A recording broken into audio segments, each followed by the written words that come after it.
সকলে কেমন আছো? আশা করি খুব ভালো আছো। আমিও কিন্তু ভীষণ ভালো আছি। আবারও ছোট্ট একটা মিনি ব্লগে তোমাদের অনেক অনেক স্বাগত।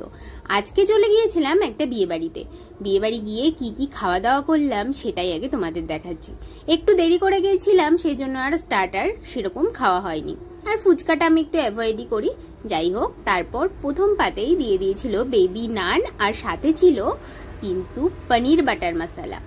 তারপর পড়ে গিয়েছিল ডাল, আর আমি কিন্তু মাছের মাথা দিয়ে ডাল খেলে ওই মাছের মাথাটাই খাই। তারপর ছিল কাতলা মাছ, আবার চিংড়ি মাছও ছিল, ফ্রাইড রাইস ছিল। এইবার তো আসল টেস্ট বলতে গেলে এটা হচ্ছে মাটন কষা। কার কার বিয়ে বাড়ি গিয়ে এরকম মাটন কষা খেতে ভালো লাগে আমাকে কিন্তু জানিও।